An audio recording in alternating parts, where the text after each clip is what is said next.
Oke, kita ketemu di channel ini dan kita coba membahas tentang yang ini nih, yang muncul di atas ini nih. Kalau di HP munculnya seperti ini. Pembagian keuntungan iklan short akan mulai diberlakukan pada awal Februari. Ini sebenarnya sudah ada infonya di beberapa minggu atau bulan yang lalu ya, di channel besar yang membahas tentang YouTube. Nah, di sini dikatakan lagi, dapatkan pembaruan ini dan yang lainnya dengan menyetujui persyaratan PPY baru yang akan tersedia mulai pertengahan Januari ya. Jadi sesuai ya dengan info yang sudah kita dapatkan di beberapa minggu atau bulan yang lalu di channel-channel besar tentang dunia per-YouTuban. Ini sudah benar. Kalau saya klik yang ini, kita akan menuju ke sini nih. Oke. Kita tutup dulu ini. Nah, cara baru mendapatkan penghasilan di YouTube. Diterangkan bahwa YPP mulai pertengahan Januari 2023, pembaruan pada YPP atau YouTube Partner Program akan membuka akses ke kemitraan bagi lebih banyak kreator dan memberi semua partner lebih banyak cara untuk mendapatkan penghasilan dengan source ya. Oh ya, ini termasuk pembagian keuntungan iklan. Kalau di sini dikatakan pembagian keuntungan untuk iklan source-nya itu katanya akan dimulai pada 1 Februari 2023. Di video sebelumnya saya sudah membahas tentang video source sudah mulai menghasilkan ya. Contohnya ini nih di channel NBCPF Indonesia punya kami juga. Kalau kita lihat analitiknya, ini sudah tertera ya. Jadi entah ini masih versi beta atau sudah mulai dilakukan sebenarnya di akhir tahun 2022 ini, bahwa di tahun ini sebenarnya sudah ada ya. Ini estimasi pendapatan Anda, pendapatan dari video ini ya, video source ini Rp63.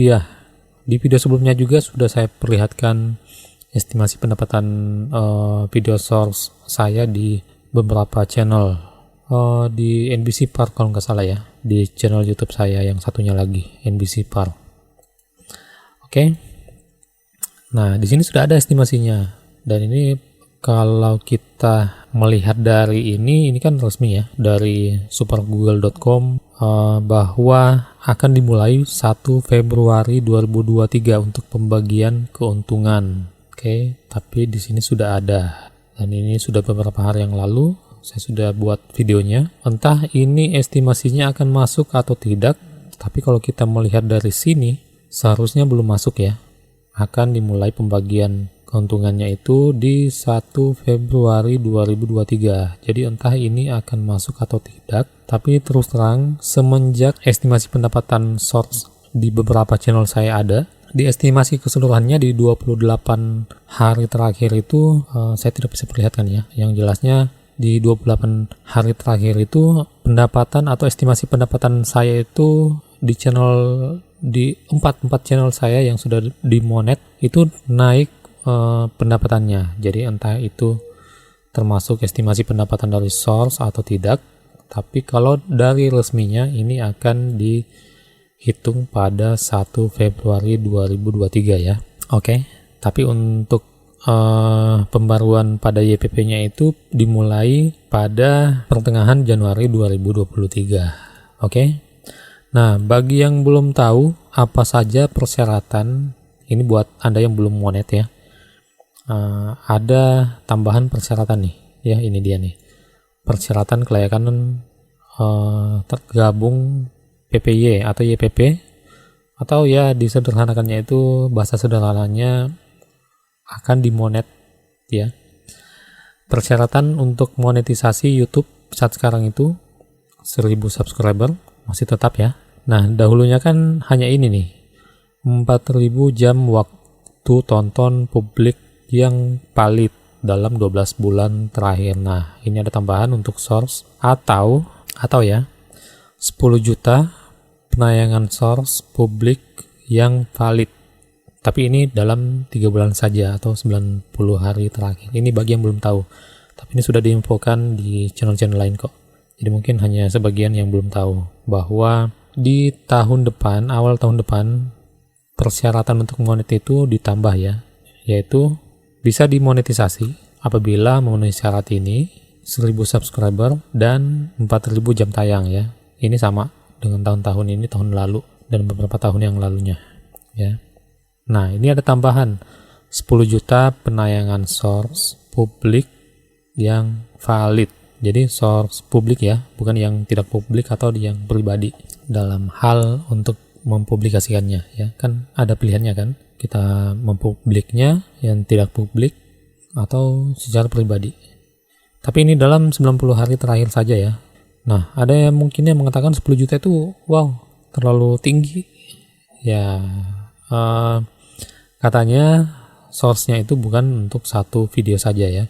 Jadi buatlah banyak-banyak video source, dan tahu kan video source itu untuk view-nya itu lebih gede untuk saat sekarang ini. Entah gimana untuk ininya, mungkin memang udah zamannya manusia lebih senang nonton video-video pendek dibandingkan video-video panjang. Walaupun pastinya video panjang masih ada yang nonton. Kenapa? Karena informasinya itu lebih lengkap ya kalau video panjang. Misalnya review HP, misalnya tentang video tentang per-YouTuban, misalnya mungkin tentang podcast, ya kan? Tidak mungkin podcastnya itu hanya beberapa detik saja untuk kita ambil informasinya secara keseluruhan ya, tidak mungkin. Kita harus nonton yang panjangnya. Kalau yang pendek-pendeknya itu biasanya hanya potongan-potongan podcast yang inti-intinya. Mungkin ada beberapa kata-kata motivasi, ada beberapa kata-kata yang mungkin penting untuk kita dengarkan ya, seperti itu. Oke. Jadi saya rasa ini YouTube memang jeli untuk melihat masa depan ya, dimana dahulunya hanya video-video panjang, ternyata karena TikTok untuk saat sekarang menjuarai ratingnya ya, rating video-video source atau video-video pendek, akhirnya YouTube juga membuatnya agar tidak ketinggalan zaman, dimana kita melihat dahulu kala ada beberapa perusahaan terbesar di dunia itu yang keok karena tidak mau mengikuti zaman. Misalnya Nokia, kalau di bagian gadget ya, BlackBerry, ya kan. Selain itu apa lagi ya? Dulu ada media sosial namanya Friendster, di mana keok karena adanya Facebook.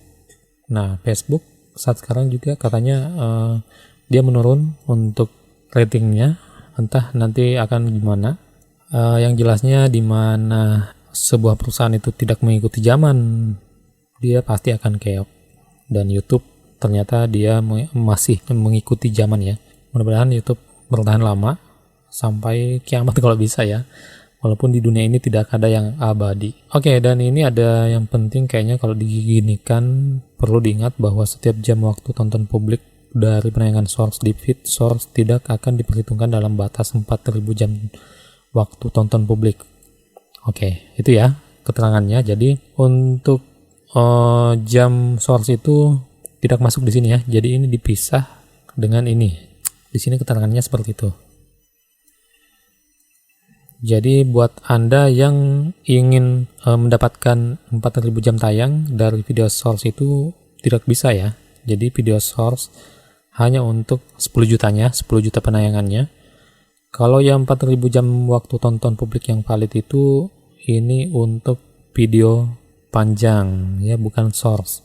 Intinya bukan source, karena ada juga video pendek yang termasuk video panjang, dimana kalau source kan intinya dia vertikal untuk videonya seperti TikTok, dan kalau tidak salah tidak melebihi 1 menit ya, kalau nggak salah sih seperti itu. Oke.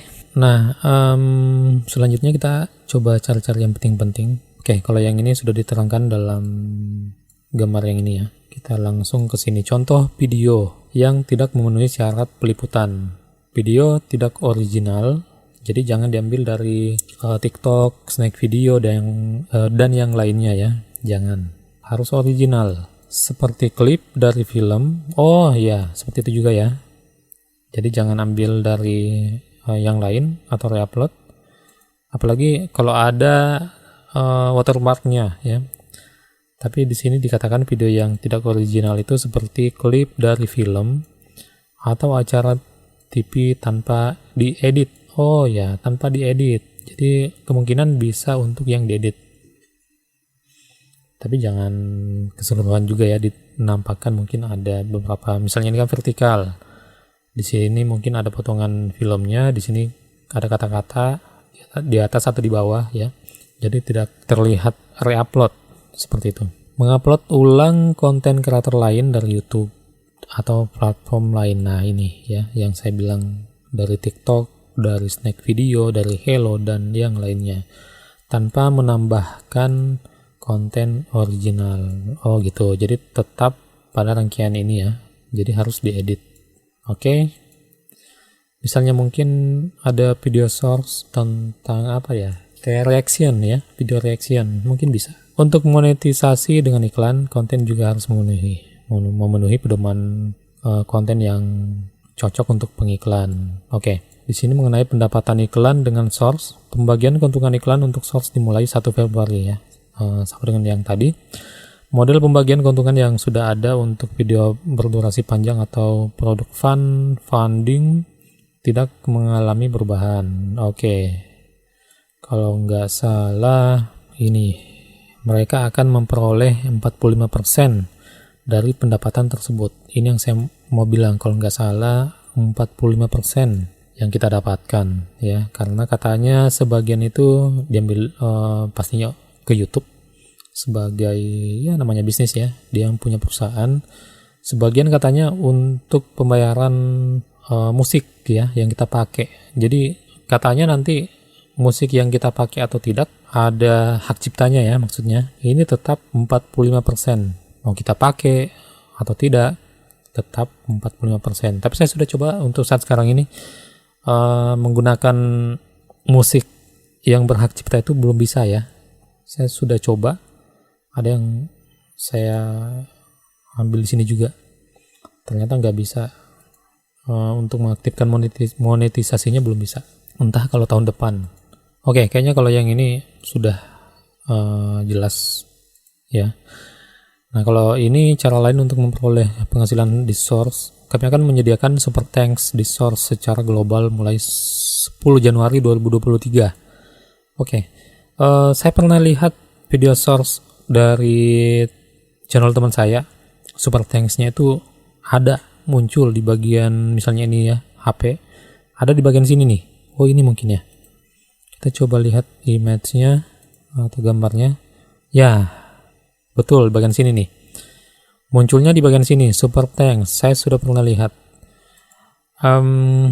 Tapi itu mungkin masih beta juga ya, karena di sini dikatakan secara global itu 10 Januari 2023. Dan mulai berlakunya YouTube Source ini untuk pembagian penghasilannya itu di 1 Februari 2023 ya, kalau nggak salah yang tadi di atas. Ya, nih. 1 Februari 2023. Oke. Jadi seperti itu. Ini sebenarnya sudah ada. Saya sudah pernah lihat di channel teman saya. Nonton video source-nya ada muncul seperti ini. Saya klik, sudah bisa. Tapi dikatakan di sini ini kayaknya masih beta ya, karena secara global 10 Januari 2023, atau mungkin di Indonesia sudah bisa ya, secara nasional maksud saya. Siapa tahu saja hanya di beberapa channel, salah satunya itu di channel teman saya yang ini ya. Intinya di 10 Januari 2023 baru secara global atau seluruh dunia. Pada saat yang sama kami akan mulai menyatukan brand dan creator source sebagai bagian dari YouTube Brand Connect. Oh gitu. Oke. Sip. Oh ya, bagi Anda mungkin ingin memberikan super thanks juga bagi channel saya, silakan ya. Channel saya yang sudah monet itu ada 4. Ada NBC PF Indonesia, ada NBC Park, ada NBC Kucing, ada satunya apa lagi ya? NBC Story. Oke, bagi yang ingin lihat, linknya ada di deskripsi untuk link channelnya. Sip. Oke, kita lanjut dulu ya. Nah, di sini tentang memonetisasi konten yang mengandung musik. kami meluncurkan kreator musik secara bertahap kepada kreator di Amerika Serikat yang tergabung dalam YPP, lalu berencana untuk memperluas ketersediaannya bagi kreator YPP di luar Amerika Serikat gitu. Jadi memang di Indonesia belum ya, karena saya sudah pernah mencobanya memakai musik yang berhak cipta itu yang sudah ada sebenarnya di bagiannya pada saat kita ingin mengupload video source di YouTube. Itu ternyata pada saat saya ingin mengaktifkan monetisasinya itu belum bisa ya, katanya kalau nggak salah tertuliskan memakai musik yang berhak cipta tidak bisa dimonetisasi. Intinya seperti itulah ya. Oke. Nah, di sini dikatakan menggunakan lagu dari kreator musik. Informasi yang pentingnya apa yang bisa kita bahas? Anda dapat melihat opsi penggunaan berikut. 1.